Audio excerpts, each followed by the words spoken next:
Maracaibo. De Puerto Lacustre a ciudad, cuando menos lo esperaba. De ciudad comercial a corazón industrial del país, en solo un brote infinito de petróleo. La ciudad toda es una identidad. Su gente, sus esquemas de vida, su calor, son un hito general compuesto por imperecederas actitudes, colores y formas. Un empuje violento al progreso necesario fue lo que definió el carácter único de Maracaibo, la capital de la materia prima del futuro.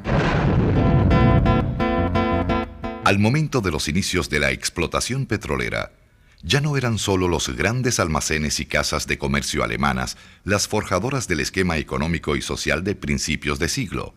Cientos de extranjeros llegaron al lago para extraer de sus entrañas la ciudad que hoy crece sobre su propia alma. En un barco, de la mano de la Caribbean Oil Company, llegó uno de estos extranjeros a la capital del lago, Leon Achille Jerome Hoet.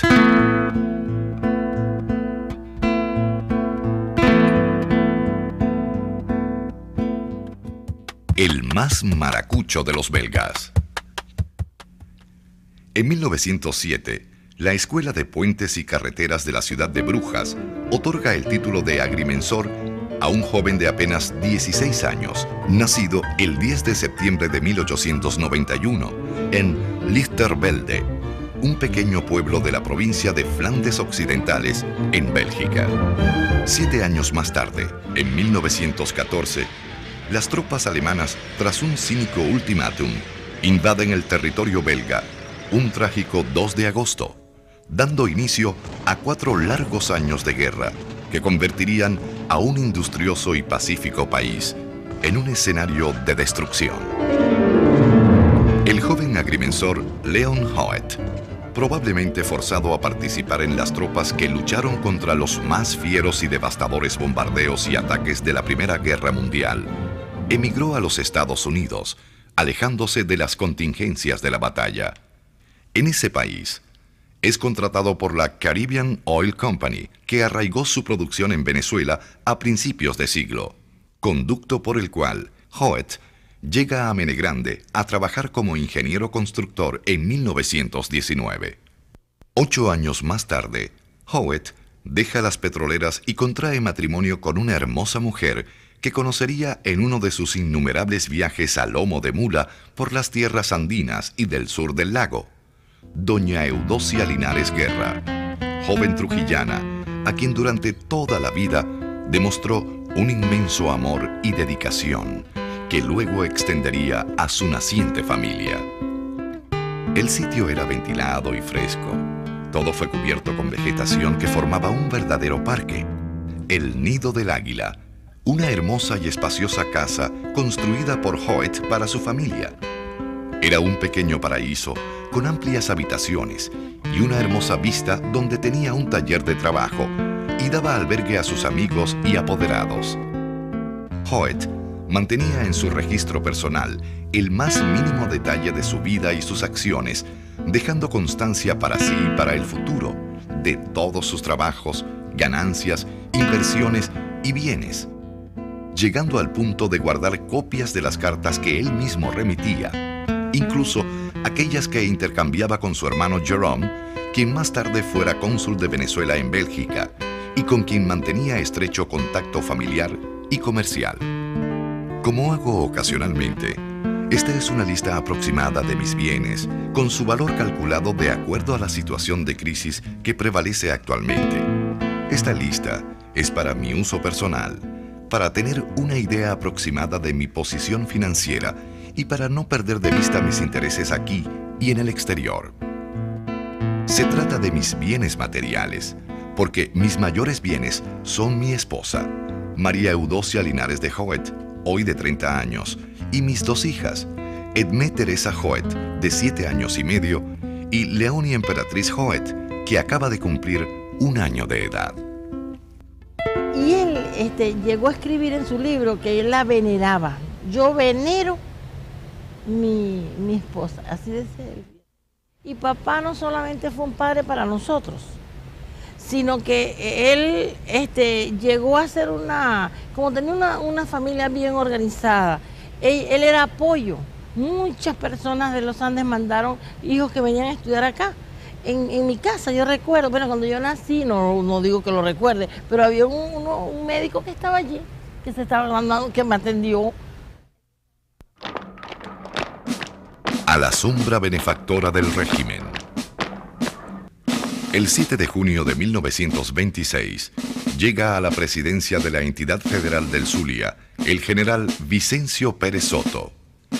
Pronto a su fin, el auge del régimen gomecista, empujado como nunca por el boom petrolero, vertía sobre las principales ciudades dosis magnánimas pero cuidadosas de progreso, que las hicieron entrar en el verdadero siglo XX.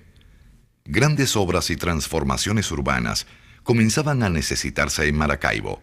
Para ese entonces, Joet comenzó a tener ciertos contactos con las obras de carácter público a través de sus relaciones laborales con el ingeniero Pedro José Rojas, quien, entre otras cosas, vinculó a Joet en el desarrollo de los ornatos de la Basílica de la Chiquinquirá, obra proyectada por Rojas, donde por posibles problemas con el clero con respecto a la forma del santuario, se tuvo que cambiar la idea original del diseño, hecho que se evidencia en la diferencia entre sus partes bajas, de formas clásicas, y las fachadas y terminaciones laterales de las torres, que dejan ver un estilo implantado por el ingeniero belga que no es difícil de comparar con varias de sus obras posteriores. El puente sobre la Cañada de Morillo, conocido como Puente España, en el sitio denominado El Manglar, fue construido por el ingeniero Joet y fue probablemente su primera obra para la gobernación del estado. El primer asfaltado de la calle Bellavista, hecho con macadam petrolizado, la remodelación de la cárcel pública, el rescate y reformas del nuevo Palacio Municipal, la remodelación de la Plaza Bolívar con su nueva glorieta, piso pavimentado, nuevas fuentes y moderno alumbrado.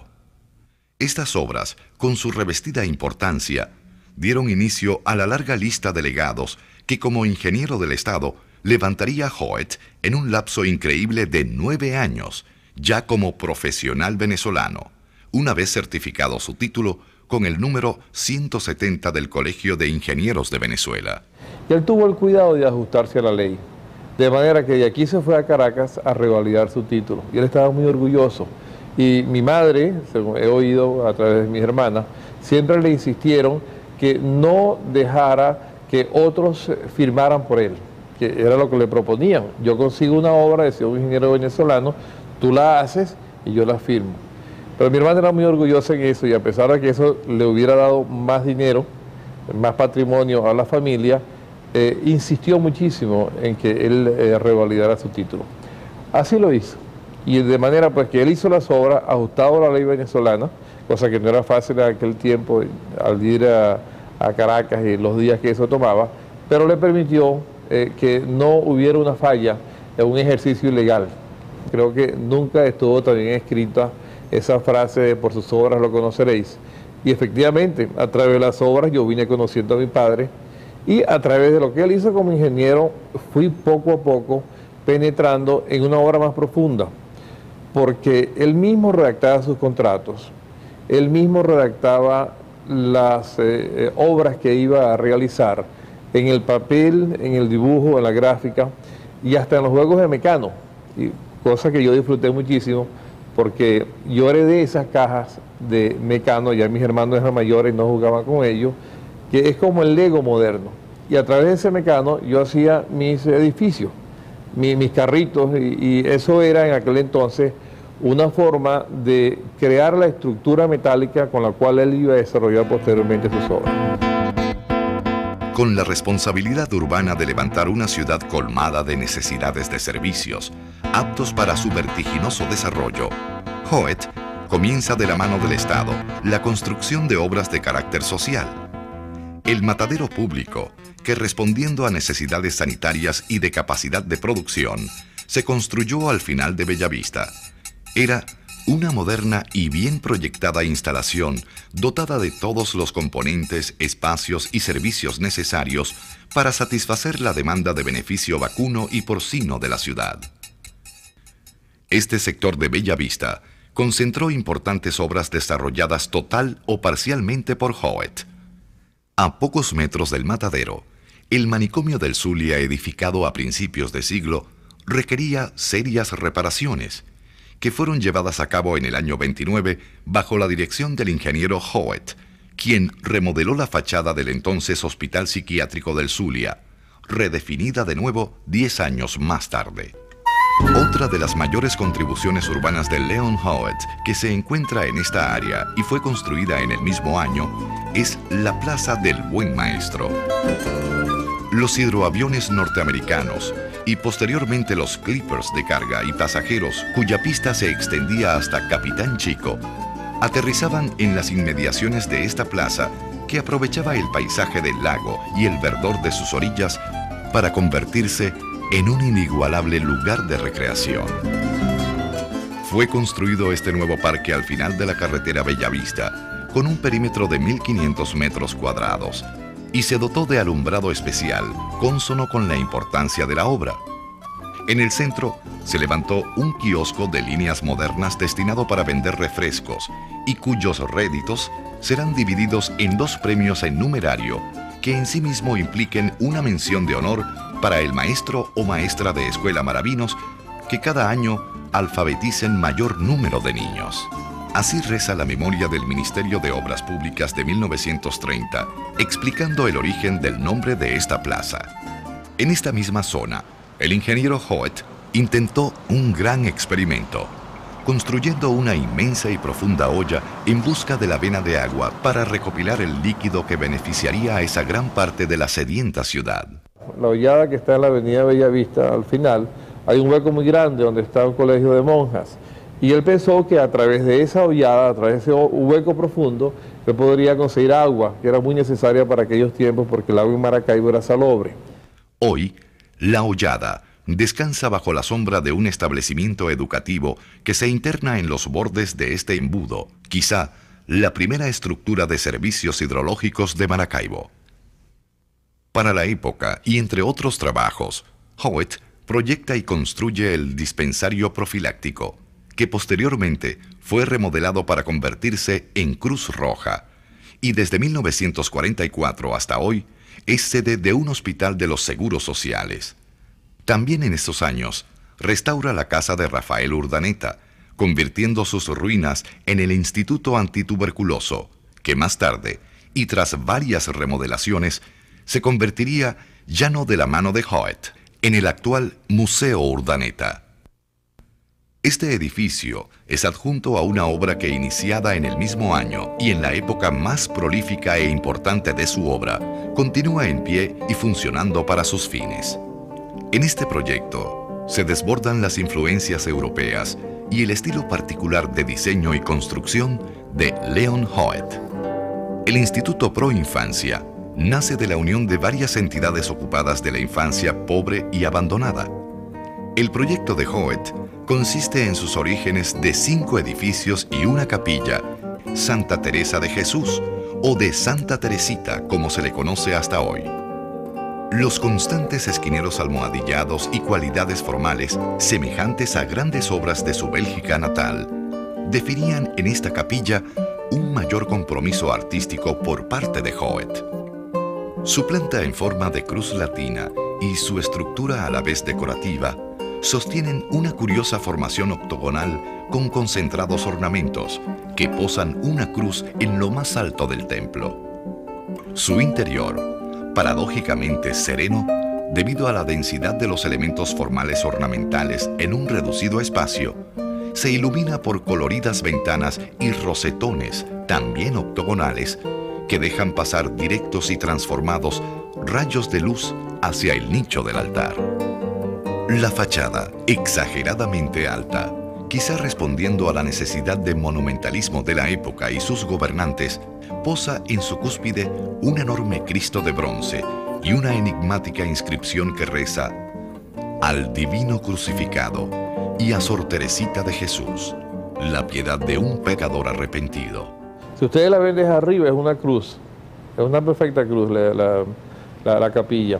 Está hecha por el general Pérez Soto como una ofrenda del pecador arrepentido al Cristo Redentor, y al mismo tiempo se cuenta y se dice, y creo que hay una expresión gráfica en la capilla, de un obrero que se atrevió, porque era el único que lo podía hacer, era muy fuerte, a cargar él mismo la cruz y llevarla al sitio donde se iba a colocar definitivamente.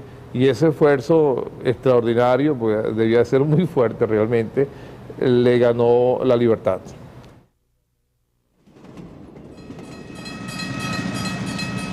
El nuevo mercado.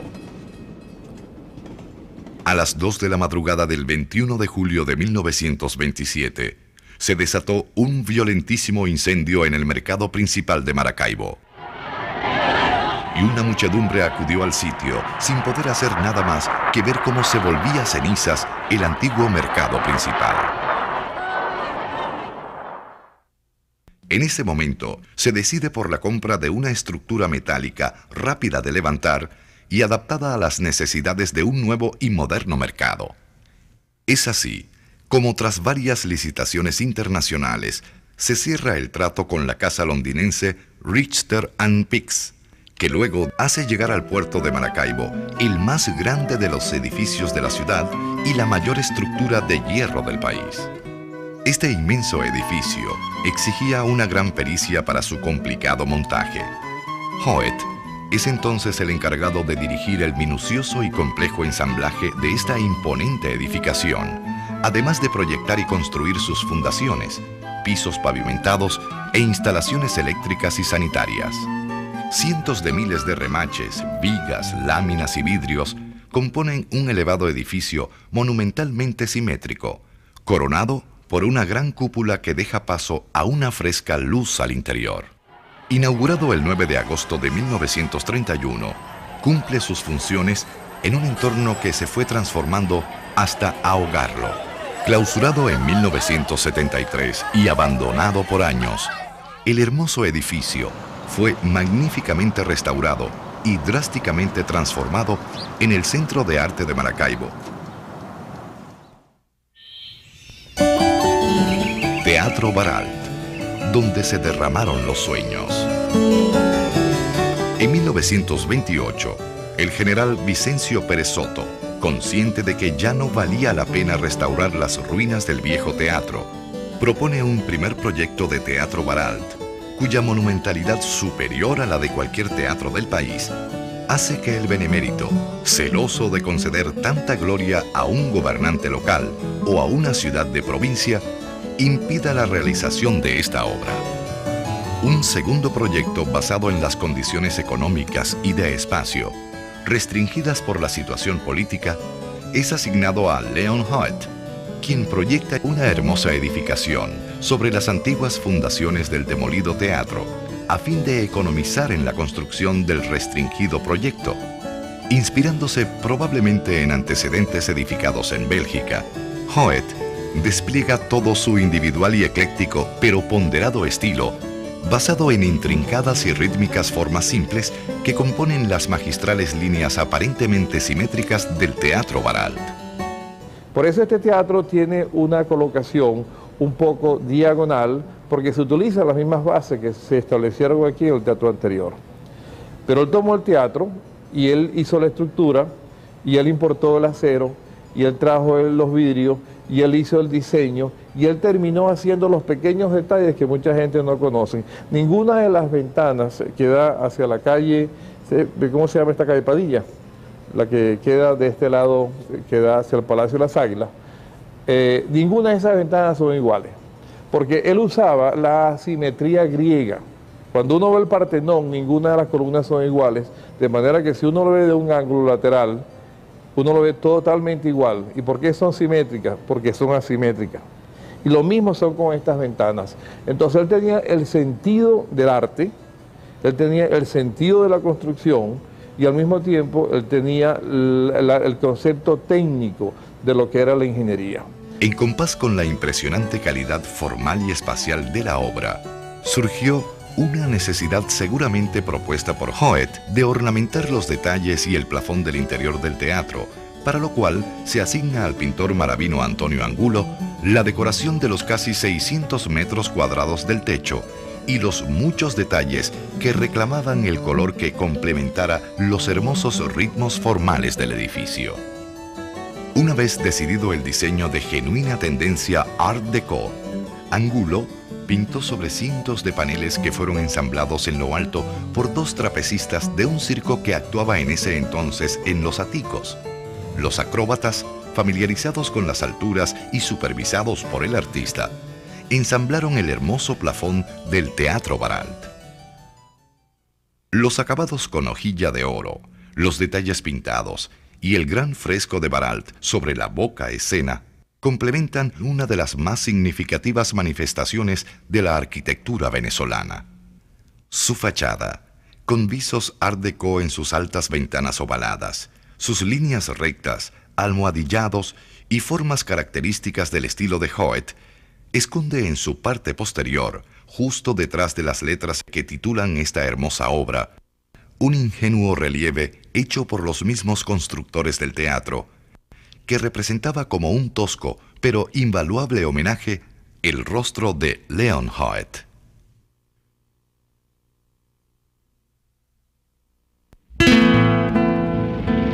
El fin del legado. Recuerdo que como él tenía una oficina en la casa de trabajo, claro, yo como una niña me acercaba y me metía en su oficina. Y entonces él cuando me veía llegar me decía, ah, vienes a pintar. Yo tenía un cuaderno grandísimo de dibujos y mis crayones y yo me ponía a pintar. Cuando me cansaba, yo me los quería llevar, me decía, no, no, esto es para cuando vengas aquí, cuando yo esté trabajando, tú vienes y pintas. Y fíjate que él, digo yo hoy en día que soy ya una persona casi pues mayor y vieja, me doy cuenta que eso era una parte bondadosa de él, pues. Pero también era enérgico. Es un orgullo y a la vez me hace pensar que el valor del trabajo, para mí, tiene un mensaje inmenso, de que una persona trabajando honestamente, perseverando en lo que hace, haciendo las cosas bien hechas y siendo honesto, sí surge, y ese es el camino. En 1937, culmina la construcción del reformatorio para menores, todavía en pie y difícilmente funcionando en un vasto terreno sembrado de mangos en el sector Sabaneta. Es una obra conmovedora, llena de un gran contenido social, abandonada a su suerte y viviendo una vida apartada y lejana a cualquier plan de reutilización o revalorización especulativa. Gracias a esto, es un valioso testigo de los tiempos pasados que conserva su modestia y sinceridad a pesar del estado de pobreza y marginalidad al que está relegado. Varios de los más importantes edificios comerciales del centro de la ciudad fueron proyectados y construidos por Leon Hoet. El edificio de la Ford, el Pasaje Colón, parte de un gran proyecto comercial que hoy se mantiene en pie y en sus funciones, pese al deterioro de la mayoría de los edificios comerciales del casco central, donde la planta baja, atiborrada de comercios en su mayoría mal planificados, sostiene 2 o 3 pisos de abandonados depósitos o espacios inertes. Por haber planificado y construido varios hangares metálicos, Hoet fue llamado a participar en la construcción del aeropuerto de Grano de Oro. Corría el año 1943. Nunca hubo una obra que se cayó o que se resquebrajó. Aquí estamos nosotros reconstruyendo, restaurando una obra a un costo altísimo porque estaba bien cimentada, porque la arquitectura no era un adefesio, porque valía la pena rescatarla. Yo creo que ese es el mejor y mayor de los legados.